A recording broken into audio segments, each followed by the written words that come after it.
just heard Chairman Pai speak in the ACA Summit here. Very thought-provoking words, and I think the most thought-provoking comment you made was start with the end in mind, the public interest in mind. Why don't you speak to that for a moment? We'll have a conversation. I appreciate it.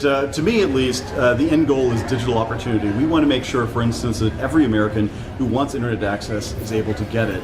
And if you have that end goal in mind, then the regulatory framework becomes oriented around that goal. And so we want to make sure that, for instance, American Cable Association members have the maximum incentive to invest, to innovate, to build these networks that are going to create that kind of digital opportunity. And it's a hard task, I know, for businesses to build these networks and for regulators to appreciate the difficulty of it, but I'm committed to doing it as best I can. Well, and you've already been out in the rural areas. You talked a little bit about your experiences in the last couple of weeks. It was incredible. I was out in Zelienople, Pennsylvania, population 3,812, getting to see how a network gets built, how hard it is to lay fiber, for instance, in some of these smaller towns. And it's a challenge, I know, for businesses, but it gave me a first-hand appreciation for the need for a regulatory framework that it's flexible, that gives companies the ability to make these big investment decisions in order to build out to small towns across this country.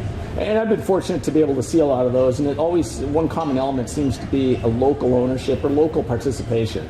It really is incredible. ACA members, many companies across the country, they live in these communities. They give life to these communities with broadband, and they're not just sitting from afar making these decisions. They're an integral part of the community, and so that sort of aspect of it is something that I think is really important going forward. These are companies that are seeking to do their best by their communities because they live there. Well, and there's a lot of unserved communities, both in cities and in rural areas, and your gigabit opportunity zones. Why don't you talk to that for a moment? Absolutely. This is something I'm really excited about. There's too many places in this country that are unserved, that have no broadband internet access whatsoever. So the idea I came up with was, what if we designated a geographic area? It could be as small as an urban block or as large as a rural county. And so long as the median income in that area was 75% of the national median, we would give tax incentives to internet service providers to build out in those locations. That would make the business case for deployment a little bit easier. We would also work with states and localities in those areas to make sure that they had deployment-friendly policies with respect to, say, pole attachments, for instance, or rights-of-way and other approvals. And in addition to that, we would encourage businesses to set up shop in those areas to take advantage of those networks. And hopefully that three-part plan would be something that would create an incentive for internet companies to set up shop and to thrive in those areas in time to come. And it's really a public-private partnership type opportunity, right? It is, exactly. So using congressional authorization with tax incentives and working with companies to build businesses, both the networks and online businesses in those areas. It could be a real powerful combination. And it's also, I would think anyway, bipartisan in nature. This is not something that would redound to the benefit of Republicans or Democrats alone. Everybody, I think, would share in the credit. Yeah, and we've heard that in the last couple of days from both Democrats and Republicans. They want broadband, right?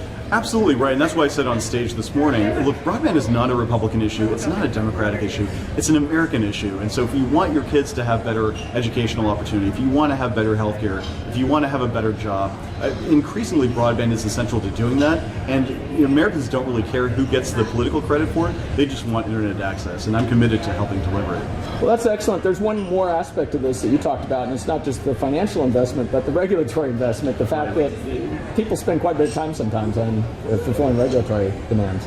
Without question. That's why even in the last 2 months we've gotten rid of a lot of the paperwork requirements that have been sitting there on the books for a long time without producing value either for the American consumer or for the industry. And so we're trying to make sure that we match the regulatory requirements to the times. And we don't want you to be spending money on lawyers and accountants just to spend it. We want that money to be spent on the network, and that's something that we're going to be looking at to do even more aggressively in the time to come.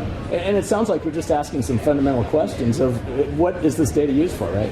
Absolutely. If we need the information at the FCC to do our jobs, then by all means we need to make sure that that information continues to be collected. But in some cases, I asked about a month and a half ago, well, have you ever used this information that's being collected in this one particular area? And the answer I got was, well, not within living memory. We haven't used it at least in the last 5 years. And So it seemed to me that why don't we, instead of spending the FCC staff's time and the company's time creating this paperwork and reviewing it, let's get to the work of the American people, and, which is, as I said, delivering digital opportunity.